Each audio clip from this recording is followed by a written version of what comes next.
अभी तक हमने ऑटोट्रॉपिक बैक्टीरिया की बात की और हमने उनको डिटेल में पढ़ा है और हमने डिफरेंसेस भी देखे।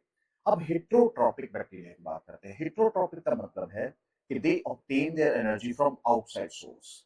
चलिए पहला पॉइंट लिख देते हैं। So they obtain their energy from outside source. From outside source यानी ये खुद तो कोई काम नहीं करते लेकिन दूसरों से एनर्जी ले लेते हैं। ऑर्गेनिक मटेरियल की जो भी रिक्वायरमेंट है वो बाहर से लेते हैं, दूसरे ऑर्गेनिज्म से लेते हैं। अब on the basis of this very nature habit, अब इस बेसिस पर हम क्या करते हैं, हम इनको डिवाइड कर देते हैं तीन ब्रांचेस में। या तीन तरह के हम मेजरली बैक्टीरिया पढ़ने की कोशिश करेंगे आज। इन ब्रीफ जितना हमें नीड के लिए चाहिए बस उतना ही पढ़ेंगे। जैसे सबसे पहले हम ले लेते हैं सेप्रोट्रॉपिक बैक्टीरिया। जब हम सेप्रोट्रॉपिक बैक्टीरिया की बात करते हैं तो सेप्रोट्रॉपिक बैक्टीरिया का मतलब क्या हुआ कि ये वो ऐसे बैक्टीरिया हैं जो अपना न्यूट्रिशन कहां से लेंगे, ये अपना न्यूट्रिशन लेते हैं, they take their nutrition, take their food or nutrition in dissolved form, in dissolved form by secreting secreting enzymes over the dead and decaying matter, dead and decaying matter। अब देखो इस डेड एंड डिकेइंग मैटर में क्या चीज आएगी। अब ये जो डेड एंड डिकेइंग मैटर है इसमें ट्विग्स आ सकती हैं, लीव्स आ सकते हैं, फ्रूट ब्रांचेस आ सकती है, वेजिटेबल्स आ सकती हैं, या आपने देखा है जानवर शिकार करते हैं, कॉर्पसेस पड़े होते हैं, है ना, कंकाल पड़े होते हैं। सो वो सारी चीजें जो हैं वहां से एनर्जी जो है सेप्रोट्रॉपिक बैक्टीरिया लेते हैं। तो इसीलिए एक चीज याद रखिएगा कि सेप्रोट्रॉपिक बैक्टीरिया हमेशा नॉन लिविंग होस्ट पर या नॉन लिविंग वेस्ट पर ही काम करते हैं। वो लिविंग किसी भी तरह के बैक्टीरिया के ऊपर, लिविंग किसी भी ऑर्गेनिज्म के ऊपर वो एक्ट नहीं करते। वो कहाँ एक्ट करते हैं, किसी भी नॉन लिविंग वेस्ट पर एक्ट करते हैं। तो ये थोड़ी सी ध्यान रखिएगा। सो हम यहाँ पॉइंट लिख लेते हैं, act on non living waste, act on non living waste के ऊपर एक्ट करते हैं। अब देखो सेप्रोट्रॉपिक बैक्टीरिया का फायदा क्या है। अब ये जो जो डिसॉल्व्ड फॉर्म में जितना भी कॉम्प्लेक्स फूड है, मान लो यहाँ हम एक एक लेते हैं, ये कॉम्प्लेक्स कोई वेस्ट पड़ा है या ऑर्गेनिक मैटर पड़ा है। अब इसको वो, there is synthesis of enzymes, enzymes are secreted over this dead waste, और इस वेस्ट के ऊपर फिर क्या होगा, then they are converted into simpler forms and these simpler forms are taken in dissolved form, और इस dissolved form में ये absorb कर लेंगे। क्लियर। तो यहां ये देखिए, ये एक एक फ्लो चार्ट है जैसे कि ये काम करते हैं बैक्टीरिया। लेकिन इसका एक फायदा भी है, इस तरह की न्यूट्रिशन का, इस तरह का जो हैबिट है इन बैक्टीरिया की, इसका एक फायदा है। पहला, मिनरलाइजेशन। देखो इन्वायरमेंट को इनऑर्गेनिक मैटर की रिसाइकलिंग चाहिए और वो ये काम इसी से करते हैं। The recycling of inorganic matter in the environment is very much done by saprotrophic bacteria by this method. Another is decomposition।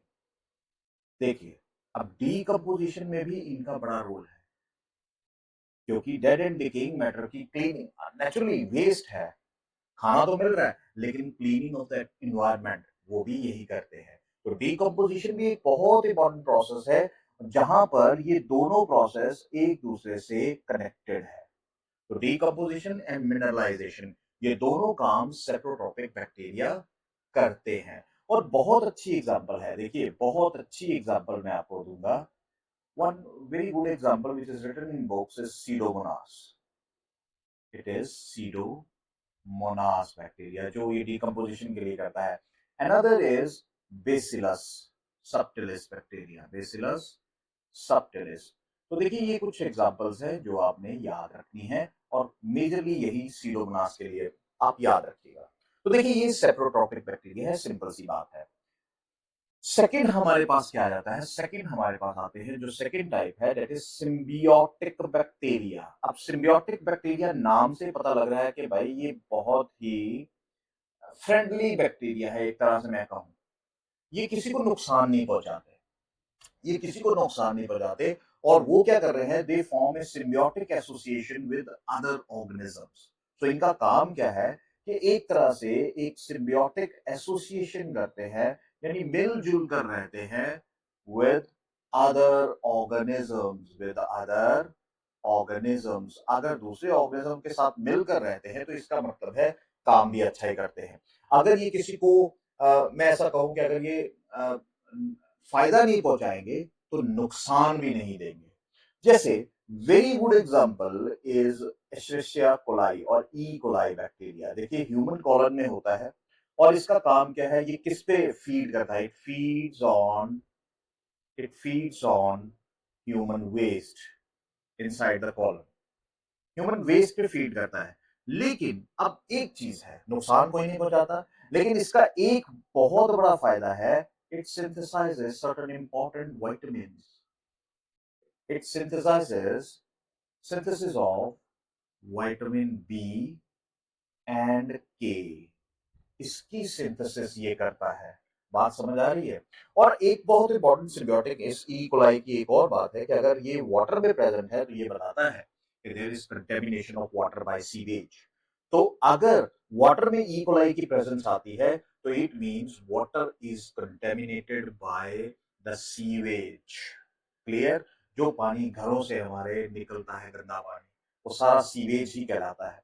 सो अगर उसमें ई कोलाई की प्रेजेंस है तो यानी वाटर इज कंटेमिनेटेड, और that is what symbiotic bacteria is. So ये एक example थी, लेकिन मोटा मोटा आपको ये ऊपर वाली ये 3 पॉइंट्स है, ये आपको याद रखने हैं बहुत ही सिंपल तरीके से, ज्यादा कुछ इसमें करने की जरूरत नहीं है। चलिए अब तीसरी एग्जांपल आ जाती है।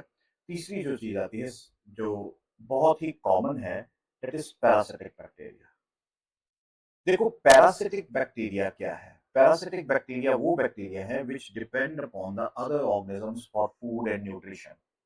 लेकिन जब मैं ऐसा लिखता हूं कि डिपेंड अपॉन, देखो अब यहां लिख रहा हूं लाइव होस्ट, लाइव होस्ट, ये उसके ऊपर डिपेंडेंट है for food, for reproduction, for growth. Remember, अपना जितना भी हैबिट्स है उसके लिए पूरा इस पैरासिटिक बैक्टीरिया जो है लाइव होस्ट पर डिपेंडेंट होता है। अब ये लाइव होस्ट पर अगर डिपेंडेंट होता है तो जरूरी नहीं है कि सभी बैक्टीरिया जो है, पैरासिटिक बैक्टीरिया जो है हार्मफुल हो। There are many bacteria which are you can say they do not harm the host, they do not harm the host, है ना।